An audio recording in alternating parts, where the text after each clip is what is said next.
I'm very happy to see that people are starting to do research into the adverse effects of meditation on some people. The sample size for this report was over 900 people, and they found that about 10% of the people that they studied reported meditative adverse effects from their meditation. And I think it's really interesting because this is something I've been rather interested in learning about, actually, and I'm personally thankful that they've done research into this. But I've known for some time that although there are definite benefits to meditation, that it can also be a gateway to dark things as well and negative mental health side effects. And I've known this because I used to be a part of a cult that became popular due to the 2020 pandemic, when a lot of kids and young people and young adults, as I would have been at the time, were stuck inside and were isolated because of the pandemic. And this cult relied very, very heavily on meditation as its primary method of achieving its goal.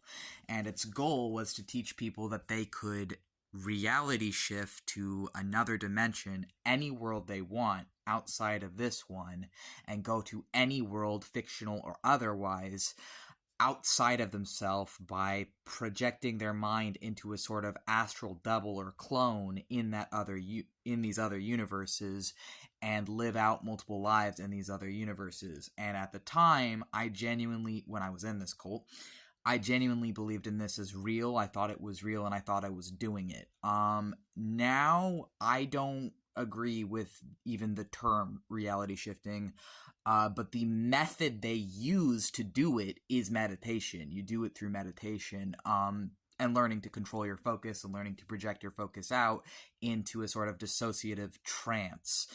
And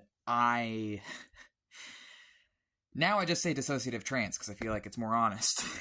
But I was negatively addicted to meditation when I was a part of this movement, and I wasn't really like talking to other people in it. I was mostly just learning from people online and doing it.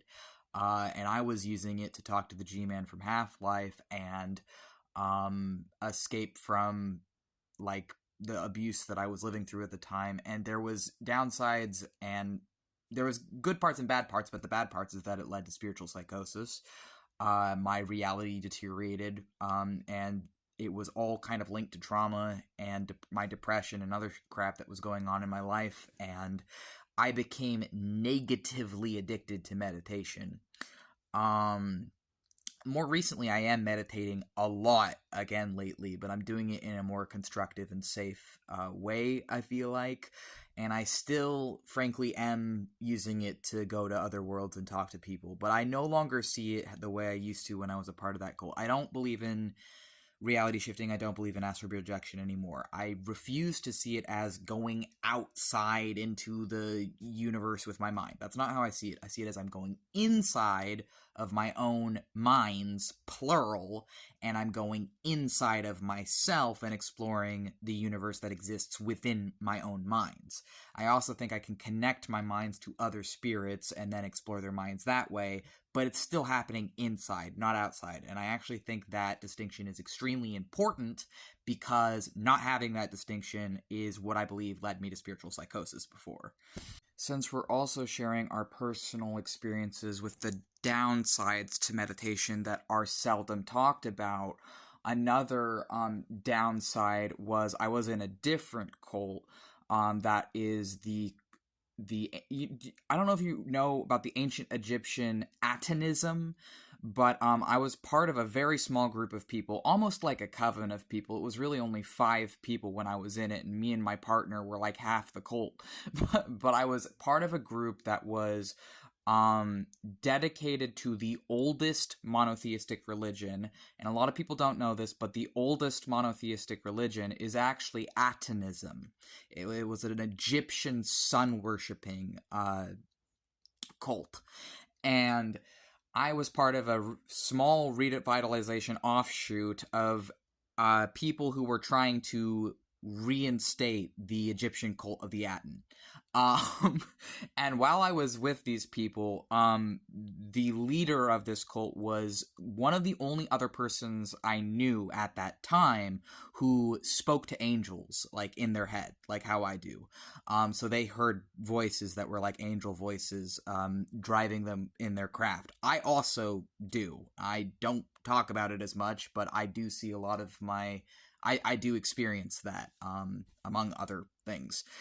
And because they were the only other person I'd ever met who had that experience, I really trusted them. I believed in them. And even though it was sort of like it had like new age elements and love and light stuff, and they were giving us drugs like ketamine and other things at that time, I believed in this cult and I believed in everything because I believed in him. And I thought that I thought I was doing a good thing. I didn't understand. I mean, I kind of knew I was in a cult, but I didn't really know, you know? You don't really know until you're out of it looking back. And I got into it, and I got out of it. That's a whole other topic of how me and my partner escaped the sun worshipping cult. But suffice to say, we got out of it right in the nick of time when they had like moved to another place, and it was no longer an in-person thing. It was moving online. They were starting to do promotional material on like YouTube and Facebook and other things, and we were physically separated from the leaders, so we were able to get more out of it. But meditation was something that the leader of that cult was doing, and I do believe that it was seriously negatively impacting their health. The form of daily meditation they were doing, I feel like it was kind of damaging something between them and their angels, and I feel like it was hurting the other cultists, and I did pick up on that even at the time. Suffice to say, what I'm trying to say here is yes, meditation does have a dark side that people don't talk about. Just like any other spiritual practice, there's always a dark side that people don't talk about. And so I'm trying to make a video here where I'm honestly talking about something that I actually have not seen people talk about, and I was relieved to see that this article was recommended to me, because I'm like, okay, other people are making these connections. Thank goodness. More people will be able to make informed decisions about this, and maybe will avoid some of the pitfalls I fell for earlier on in my own craft.